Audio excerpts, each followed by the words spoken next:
Welcome friends. आज बात करेंगे हम टॉर्क के बारे में। स्टार्ट करते हैं। Torque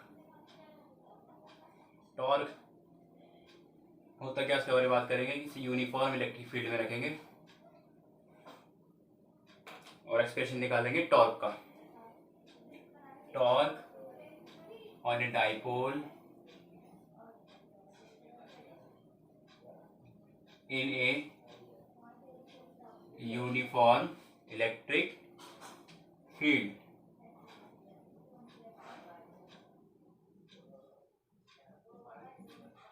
uniform electric field.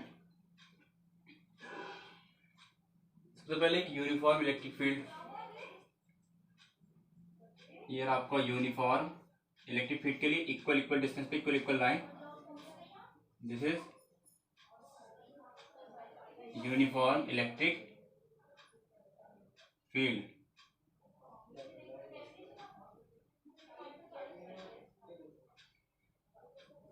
Electric field की डायरेक्शन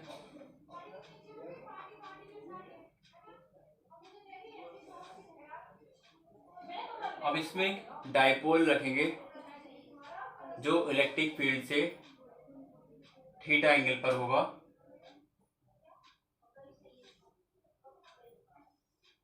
ये एक डाइपोल रखा हमने जिसकी डिस्टेंस लेंथ 12 है। यहाँ माइनस क्यू चार्ज है और यहाँ प्लस क्यू चार्ज है और एंगल बना रहा है ये इलेक्ट्रिक फील्ड से थीटा। अब इस प्लस क्यू चार्ज पर इलेक्ट्रिक फील्ड ए की वजह से एक फोर्स लगेगा। ये आपने पढ़ा ही था, E is equal to F upon Q. F की वैल्यू क्या जाएगी यहाँ से, ई क्यू।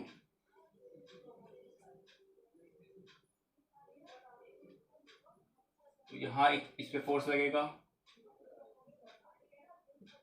ई क्यू और एक फोर्स इधर लगेगा F is equal to E Q. ये भी क्या है, F is equal to E Q. Plus charge की वजह से in the direction of electric field और माइनस चार्ज की वजह से अपोजिट डायरेक्शन में इलेक्ट्रिक फील्ड के। अब बात करते हैं टॉर्क की। टॉर्क हमने 11th क्लास में पढ़ा था, उसे हमने टाउ से डिनोट करा था। Tau is equal to are cross F था। Tau is equal to are cross F. Torque जो वर्क करता है वो रोटेशनल मोशन में वर्क करता है। ये कोई बॉडी है, ट्रांसलेशन मोशन में चल रही है, इस पे तो एफ, और अगर ये इस तरीके से रोटेट करने लगे जैसे फैन करता, वहां कौन सा फोर्स वर्क करता, टॉर्क। अगर वहां नेट फोर्स 0 हो। इसमें नेट फोर्स कितना है इसका,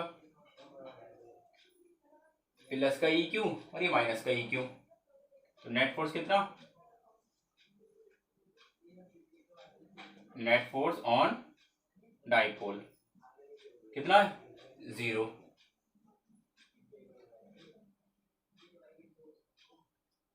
tau is equal to are cross of 11th class में पढ़ा था। और इसकी डायरेक्शन के लिए राइट हैंड रूल लगाते हैं। डायरेक्शन के लिए राइट हैंड रूल लगाएंगे। अब बात करते हैं आगे। तो tau is equal to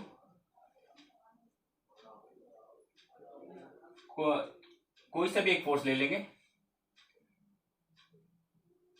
E Q E Q.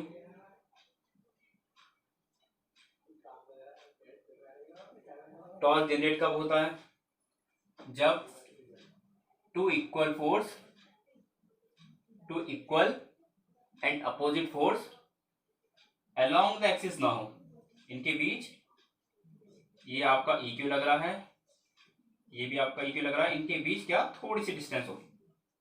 अगर ये डिस्टेंस नहीं होगी तो नेट फोर्स 0 और वो वहां टॉर्क जनरेट नहीं होगा।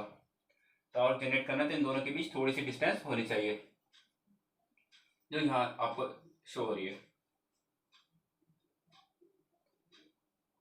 अगर ये नेट ये बात जो डिस्टेंस है अगर ये नहीं होती तो फिर यहाँ रोटेशनल मोशन नहीं होती। रोटेशनल मोशन के लिए टॉर्क का होना जरूरी है। अब इस पर बात करेंगे। ये ले लिया आपने, इस पर फोर्स लग रहा है क्यू ई,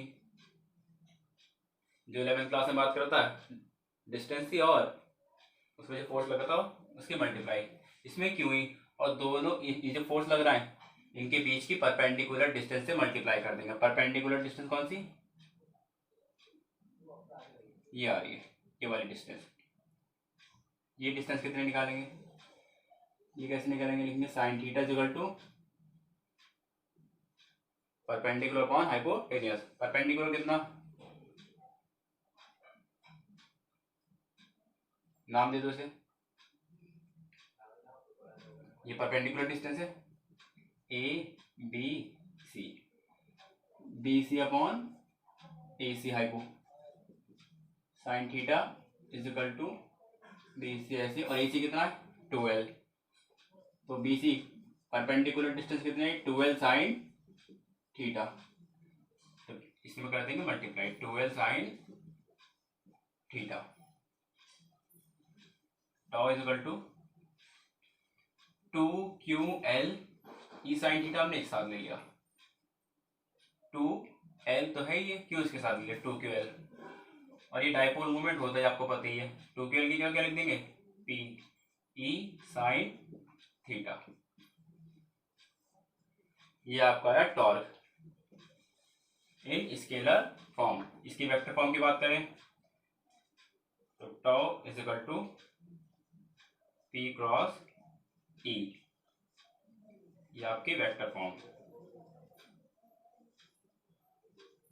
ये आपकी स्केलर फॉर्म। अब इसकी डायरेक्शन की बात कर लेते हैं। इसमें क्या होता है डायरेक्शन, आर क्रॉस एफ में राइट हैंड कौन सा, ये वाला राइट हैंड, आर कौन सा वाला हो जाएगा, ये वाला आर, और एफ किधर लग रहा आगे की साइड, तो इस तरीके से आर इस साइड और एफ आगे है इस तरीके से, तो डायरेक्शन क्या जाएगी इसकी अंदर की साइड इसके अकॉर्डिंग, और इसके अकॉर्डिंग क्या है पी क्रॉस ई।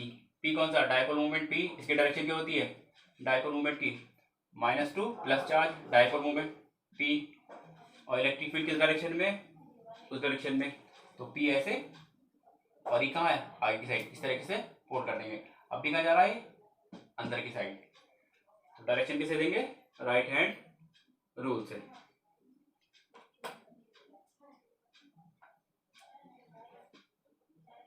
अब आगे देखते हैं।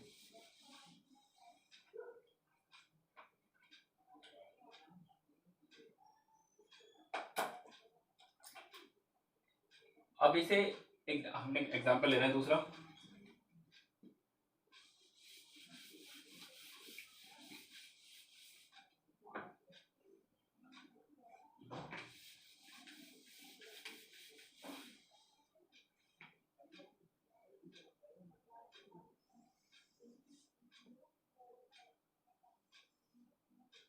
मान लो एक बॉल यहाँ है, एक बॉल यहाँ है और एक बॉल यहाँ पर है। इस बॉल को आप इक्विलिब्रियम जहां पहले से है ये इक्विलिब्रियम स्टेट से यहाँ ले गए बॉल को, तो ये बॉल वापस अपनी पोजीशन पे आ जाएगी। जो बॉल अपनी पहली वाली पोजीशन में वापस आ जाती है उसे बोलते हैं स्टेबल इक्विलिब्रियम, स्टेबल इक्विलिब्रियम।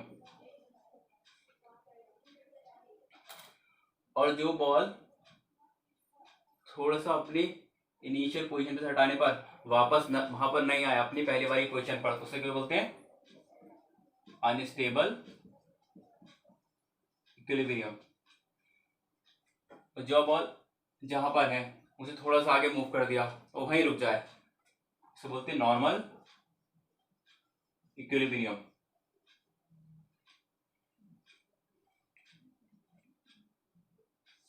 अब ये इलेक्ट्रिक फील्ड है, यहाँ एक मैंने डाइपोल रख दिया, माइनस और प्लस, एक और लिया अलग से इलेक्ट्रिक फील्ड इस डायरेक्शन में, एक उल्टा ले लिया इस डायरेक्शन में रखा है। तो इसमें कौन सा वाला स्टेबल है, कौन सा वाला अनस्टेबल है, इसके बारे में बात करेंगे।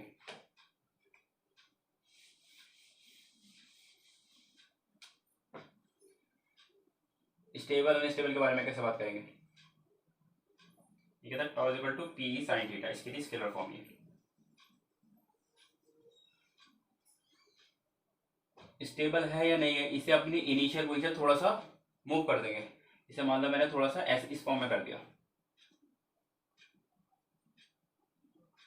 तो इस पर फोर्स इस डायरेक्शन में लग रहा ई क्यू और इसमें ई क्यू। तो इस पे जो टॉर्क वर्क कर रहा वो चाह रहा है कि इस डायपोल को वापस इलेक्ट्रिक फील्ड की डायरेक्शन में रोटेट कर दिया जाए। तो इसमें फोर्स कौन सा लग रहा, आगे की साइड लगेगा, और फिर पीछे की साइड वापस इस तरीके से करेंगे, इस तरीके से इस पे आगे की तरफ फोर्स, इस पे पीछे की तरफ इस तरीके से। तो ये तो वापस अपने इनिशियल पोजीशन पे आ जाएगा। तो ये कौन सा वाला होगा, स्टेबल इक्विलिब्रियम। ये स्टेबल इक्विलिब्रियम, ठीक है पी। और इस पर इलेक्ट्रिक फील्ड इस डायरेक्शन में है और डायपोल मोमेंट -2, इसको उल्टा कर लेते हैं, प्लस ले लिया वाला और ये वाला माइनस ले लिया। डायपोल मोमेंट लग रहा है इस डायरेक्शन में, इसे मैंने हल्का सा मूव करा इस तरीके से, प्लस क्यू ये माइनस क्यू। तो इस पर कौन सा लग रहा फोर्स, इस पर इस डायरेक्शन में लगेगा, इसमें लगेगा इस अपोजिट डायरेक्शन में और इसमें लगेगा इस डायरेक्शन में। तो क्या करते हैं, पूरा का पूरा रोटेट कर देंगे।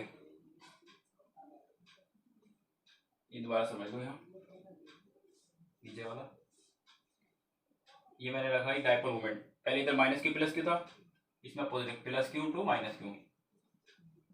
ये 2L डायपोल मोमेंट की डायरेक्शन इस साइड में पी, और इलेक्ट्रिक फील्ड की डायरेक्शन इस साइड, दोनों अपोजिट डायरेक्शन में, एंगल इनके बीच का 180 डिग्री। और इसमें पी इसी डायरेक्शन में है, पी भी इसी डायरेक्शन में इसमें, और ई भी इसी डायरेक्शन में, दोनों के बीच का एंगल कितना 0। और इसमें इलेक्ट्रिक फील्ड इस डायरेक्शन में और डायपोल मोमेंट की डायरेक्शन है बिल्कुल अपोजिट, दोनों के बीच एंगल कितना है 180 डिग्री। अब इसे हल्का सा मूव करेंगे, हल्का सा मूव करने पे क्या करेंगे, इस पे जो फोर्स लगेगा इसके इसी डायरेक्शन में लगेगा, इस तरीके से मैंने कर दिया इसे। प्लस वाले क्यू चार्ज पर फोर्स जो लगेगा वो लगेगा इलेक्ट्रिक फील्ड के डायरेक्शन में इस तरफ, और माइनस क्यू चार्ज पर opposite to direction of electric field. तो इसे जैसे हल्का सा मूव करेंगे ये वापस इस तरीके से हो जाएगा, अपनी इनिशियल पोजीशन वापस लौटकर नहीं आएगा। तो ये कौन सी पोजीशन हो गई, अनस्टेबल। इनके बीच का, इसकी बात करें तो पी और ई के बीच का कितना एंगल है, पी भी इस डायरेक्शन में डायपोल मोमेंट और इलेक्ट्रिक फील्ड भी, दोनों के बीच का एंगल 0, साइन 0 की वैल्यू 1। तो ये कितना है, टॉ इक्वल टू पी ई। अब बात करें टॉर्क की मैक्सिमम वैल्यू कब होगी, मैक्सिमम वैल्यू ऑफ टॉर्क, इसकी मैक्सिमम वैल्यू कब होगी, जब इलेक्ट्रिक डायपोल इलेक्ट्रिक फील्ड के एकदम परपेंडिकुलर होगा। जब परपेंडिकुलर होगा तो डायपोल मोमेंट और इलेक्ट्रिक फील्ड के बीच की डायरेक्शन कितनी होगी, एंगल कितना होगा 90 डिग्री का। तो tau is equal to P E sine theta, angle कितना होगा 90 डिग्री इस तरीके से, या ई और लग रहा है इस तरीके से, प्लस क्यू माइनस क्यू, ये है पी। डायपोल मोमेंट और इलेक्ट्रिक फील्ड इन दोनों के बीच का एंगल कितना 90 डिग्री, तो 90 पी साइन 90 की वैल्यू 1। और साइन में किस एंगल में, साइन के किस एंगल में मैक्सिमम वैल्यू होती है, वो होती है साइन 90 के में। साइन 90 की कितनी होती है वैल्यू 1, साइन 30 होता तो 1/2, 45 1/√2, साइन 60 होता √3/2। इसमें सबसे ज्यादा मैक्सिमम किसकी है, साइन 90 की बात और कर लें तो 1 सबसे ज़्यादा कौन सी वैल्यू है, ये वाली मैक्सिमम वैल्यू है। तो एंगल कितना होना चाहिए इनके बीच का, अगर टॉर्क की वैल्यू मैक्सिमम करनी है 90 होना चाहिए। तो आपका टॉ मैक्स निकल गया।